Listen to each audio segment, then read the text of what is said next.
Hey guys, most of you have heard of the E-Ride Pro by now. It's 12 kilowatt, 72 volt battery out of the box. It's an incredible bike. We've been upgrading the performance on one of our customers' bikes here. He now wants just a little bit more power, but luckily the boys over at EBMX have us covered here with the new X-9000 tune, specifically for E-Ride Pro. In this video, we're going to get this installed. We're going to go through the app settings to show you how to get 15 kilowatts of power out of your OEM battery.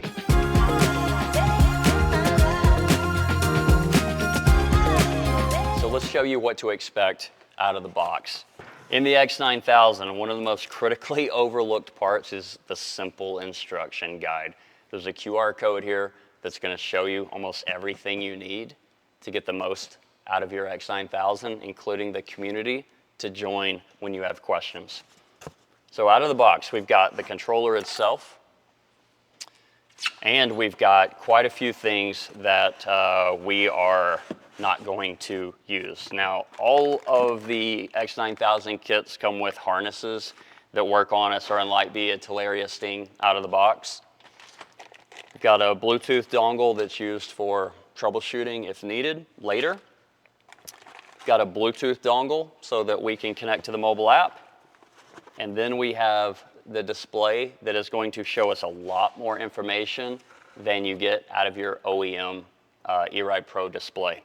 So for the E-Ride kit itself, you get a new set of battery leads, a new connector for the harness, some mounting hardware, some super cool side shrouds that make the kit look amazing on the bike, and a matching bash guard. This thing is heavy duty. It's got increased airflow. This is a really nice kit.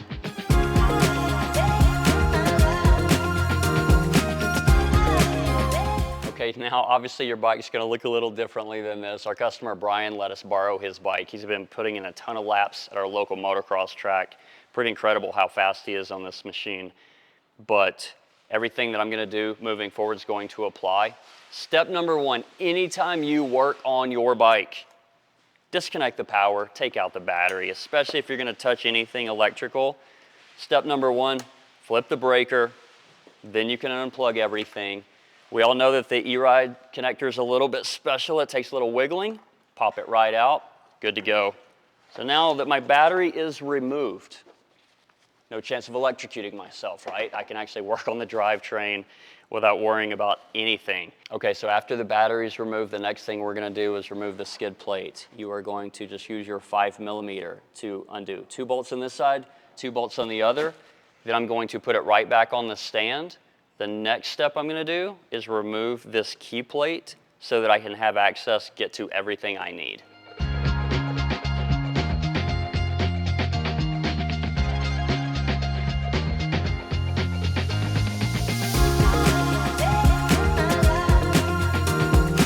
Okay, so I'm gonna make this really simple on myself. I'm gonna remove a couple of things just so I have room to get to everything without battling the battery lid.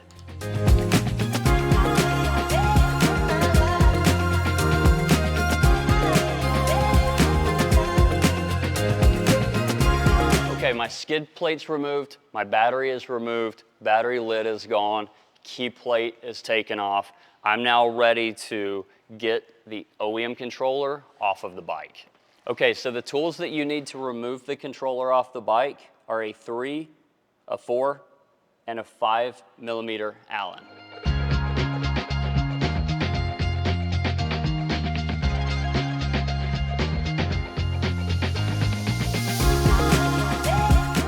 It's okay to let this hang off of the bike. It's still fairly connected. The next step is to remove one of these bolts on each side. This is a 5mm.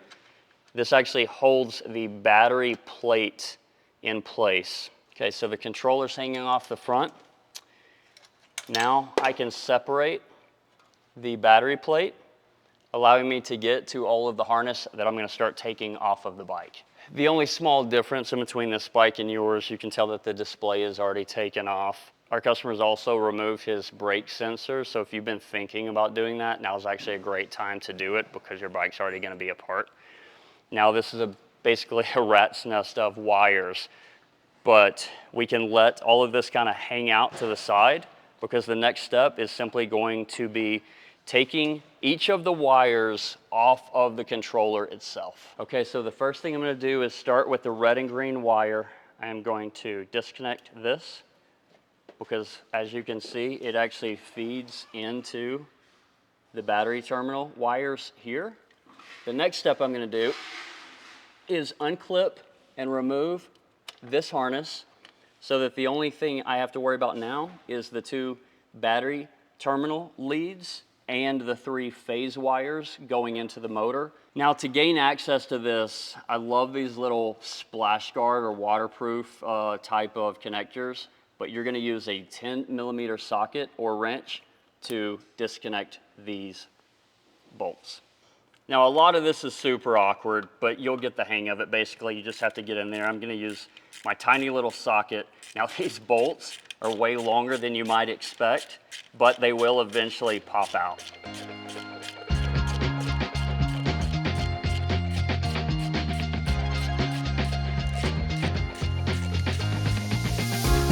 All right, and now I've got arm pump from taking the controller off of a bike.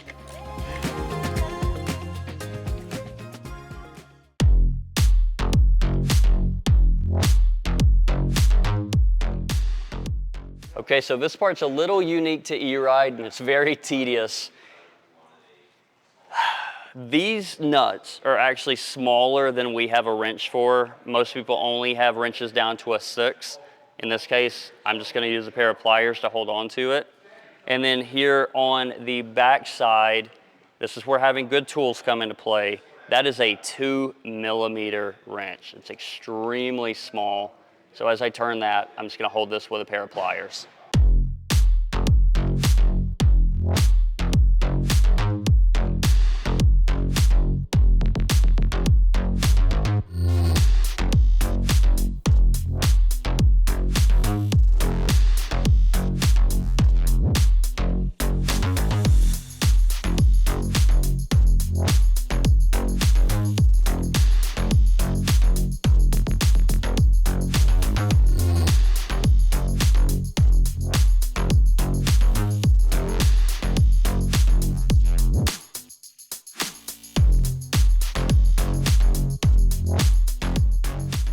Okay, because this is one of the trickier parts, I want to kind of lay this out on the table like you would at home and show you exactly what's going on. We have our OEM breaker that's just been removed off the bike. There are 2 Phillips head screws that actually tension and hold in the red battery terminals, the leads. So what I'm doing is I'm putting the new harness over here in exactly the same style. This is going to go into there. There's a new bridge that will connect those 2. Then I'm going my red end, and then you can see I've got the OEM plug going in the same direction. So this is exactly the way that it's going to go into this OEM breaker right now. I'm going to start by removing this with a Phillips. I'm going to apply pressure, and I want to make sure that I really get in there to not strip that. As soon as I turn it out, this just pops right out. Same thing on the other side, and probably the most important thing here, the reason I put it on the table is I don't want to lose the direction that I am doing this. So I'm going to push this one down, put this one right into its place, and connect them right back in like they were. So that goes in as far as it will. I'm going to tighten it, apply pressure. Okay, don't want to strip it. That's all the way in. Then I'm going to do the other side.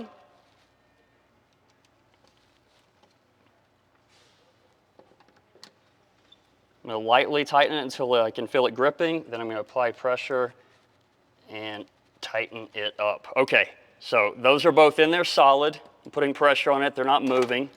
So that's not good, right? That's one thing that we need to be very careful with this. Try and get in close. What I want to show is like this is square, right? That's a little bit rounded. The square part has to have a solid connection. What may have happened there is mine is a little bit diagonal. So I'm going to put it back in there square.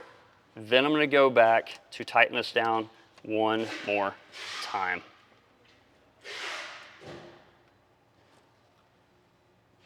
There we go. Okay, testing it.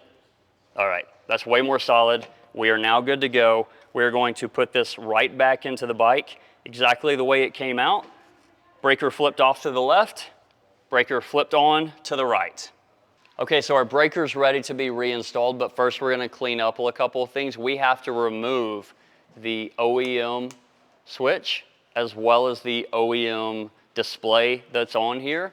To get the control switch off, I'm simply going to use a Phillips head screwdriver. Once that is off, I'll be able to just take it right off of the handlebar.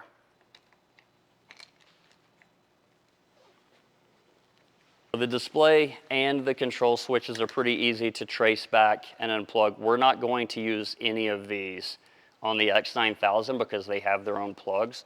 So you can simply snap all of these out.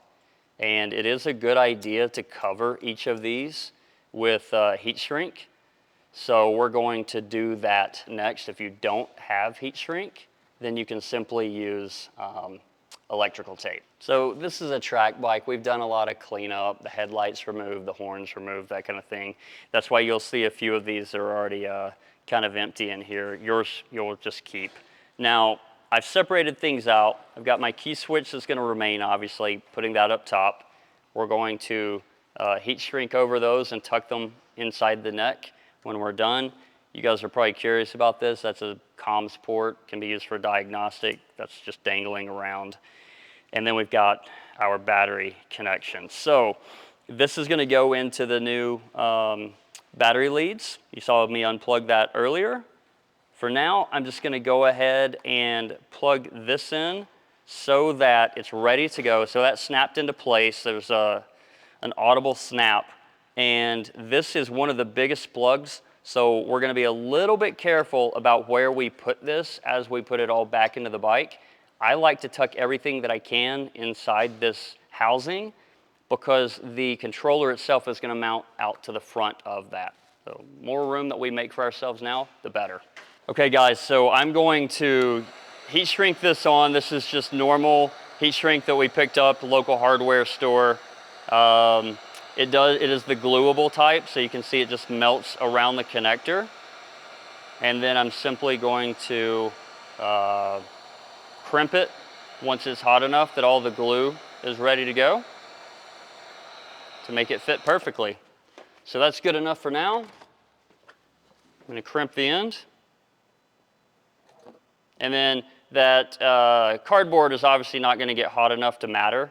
It's not like I'm going to torch it, but I do like to protect everything else around it. So just like that, our connection is completely waterproof. Okay, so now that I've waterproofed my connections, I am just going to clean it up a little bit, and then I'm going to tuck those up under the frame where they're going to live from now on. Now that we've cleaned this up as much as we possibly can, it's time to install the breaker back into the bike. The breaker is back in. Remember, it's off to the left, on to the right. Then we're simply going to connect it back like we took it apart earlier. And then when we start getting the controller in here, we're going to show you where to actually hide that. That's probably a great place. It's going to keep it out of the way. Again, we're trying to keep the wires as clean as possible because there's a lot going on here. And we need some room for this back side of the controller itself.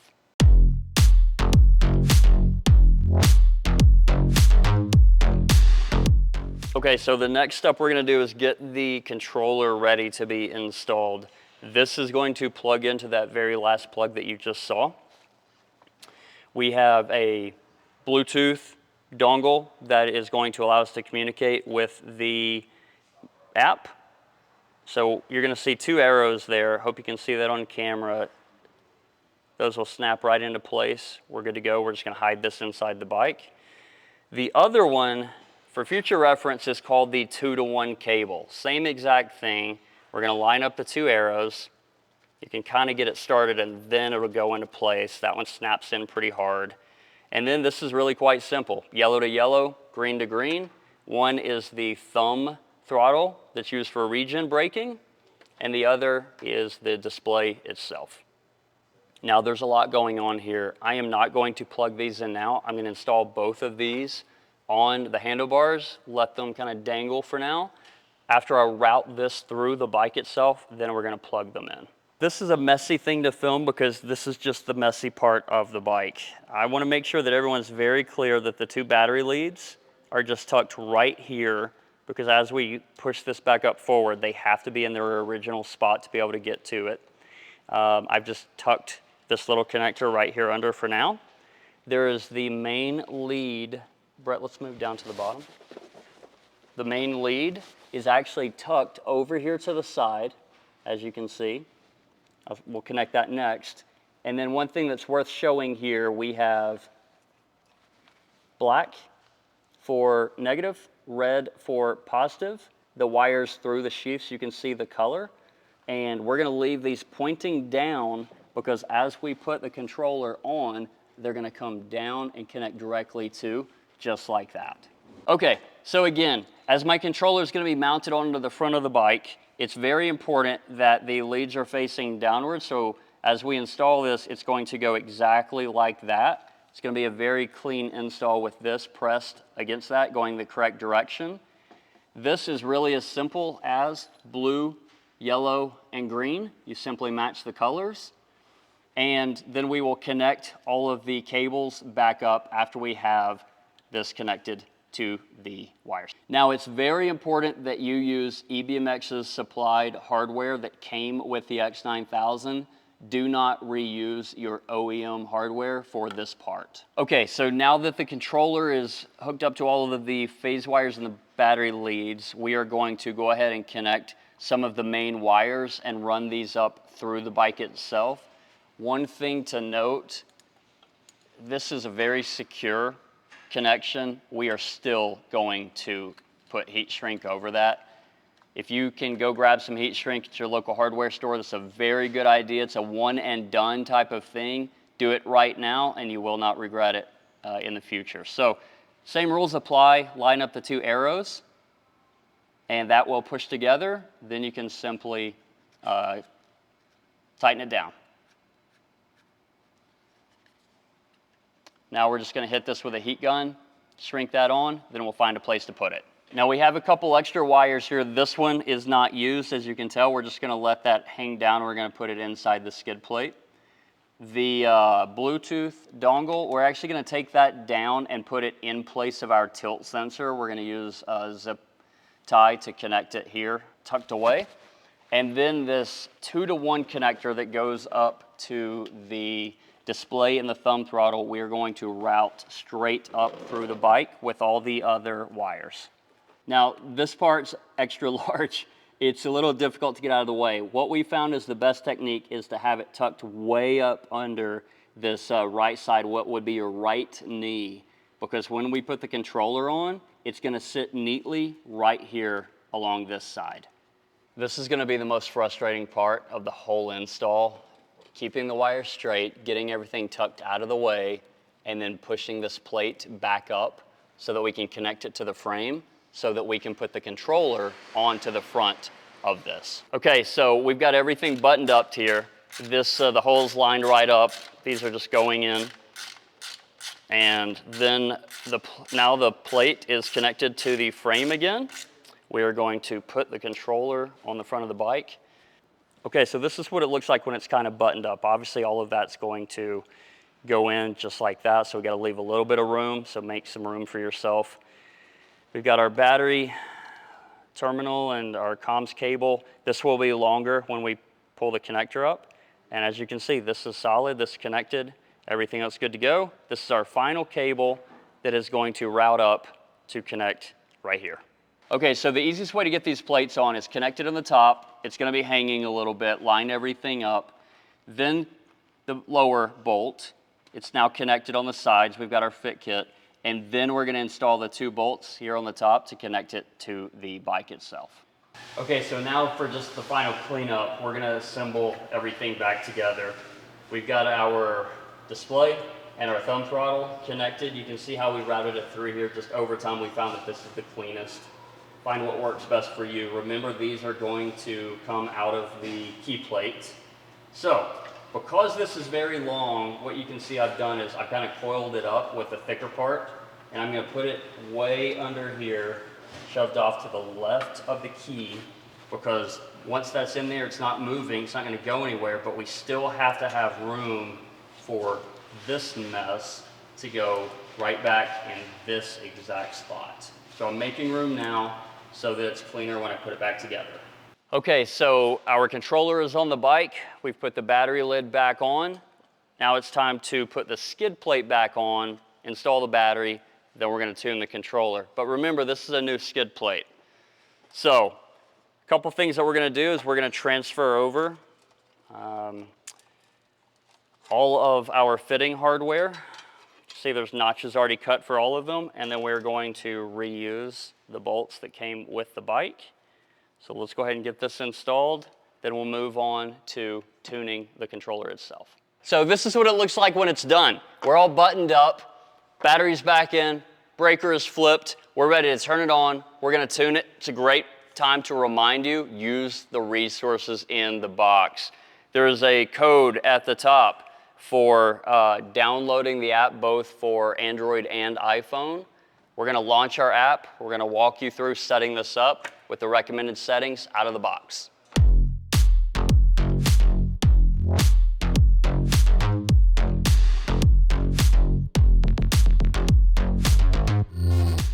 Okay, so the first things we're going to do, we flipped our breaker back on. We've got power. My display's lit up. I have the app open. I'm going to hit search, find my X9. Now that I'm connected, I'm going to go to settings. First thing I'm going to do is update the firmware. This could take up to a minute to remove the old firmware, get the new firmware on there. That's going to have the base tune loaded for the eRide Pro. Okay, so my update is complete. I am going to get out of my firmware, go to General, select my bike type, eRide Pro, motor type,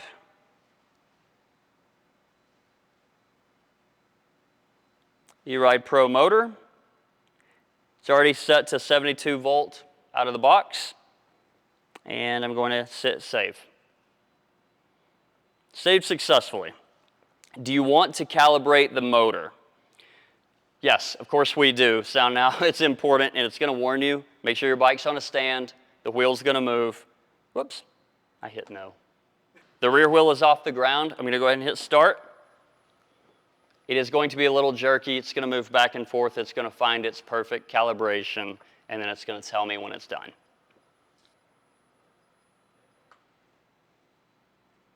Successfully calibrated. I'm going to hit the save button. So the next thing we're going to do is calibrate the throttle. So for that, we're going to go to Controller Calibration. Here at the very top, twist Throttle Calibration Setup. And it tells me exactly what to do. This setup wizard's used to, etc. When I start the wizard, it's going to go through a couple of seconds for setup. Then I'm going to release the throttle, meaning I'm not going to touch it at all. Then it tells me to twist the throttle. Then it's going to finish. So what it did out of that is it measured the minimum voltage and the maximum voltage, making sure that every OEM throttle is calibrated properly. I'm going to hit save. The next we're going to calibrate is the thumb throttle, or the regen. So you're already going to be able to control your off throttle regen. This acts as an actual engine brake. So just beneath twist throttle calibration is thumb throttle calibration setup. I'm going to start the wizard, the exact same thing. It's going through a setup process. Then I'm going to have it released, so I'm not going to touch it. Then it has me press and hold for 5 seconds. And then release, and that is going to be calibrated as well. I'm going to hit save 2 times. Everything is saved successfully. The last thing we are going to do is just skip right back over to modes and levels. Now, you're going to see 2 different sides here, street is the milder side of your tune. That's the first 3 that you can go through. There is a speed limit in there. A lot of people don't realize that button's there. They go out to ride it. Right now it's set to 45 kilometers per hour. That's pretty low. If I want, I can go ahead and increase that up. Let's just call it 75 kilometers per hour. Or if you want to keep that, for people that you're going to let ride the bike, it's a great mode so that they don't go and crash your brand new bike. Now I'm going to move over to race. When you go to speed limit, it's already set out of the box at 200 kph, so you're good to go there. Now, one setting that I really like in here is called mode after restart. Every time you turn on your bike, you can have it on continue, which means the last setting that you put it on when you turned off the bike. You can have it reset to street if you want to put it in the milder mode, or configure it to race. I'm going to leave mine on continue. Now, if you go back to the main modes and levels, it's already set out of the box. In race, power mode 1 is 10 kilowatts. Power mode 2 is 12 kilowatts. Power mode 3 is tapped out at 15 kilowatts. You'll notice that the phase amps increase accordingly as well. Mode 1 is 400, mode 2 is 500, mode 3 is 600 phase amps. There's no reason to touch any of these. I'm going to hit save. It says no change. Okay, so now I mentioned kph. If you want to change it to miles per hour, simply go to General. Scroll down to the bottom, temperature unit. I'm going to switch to Fahrenheit, speed unit, miles per hour, and then motor direction.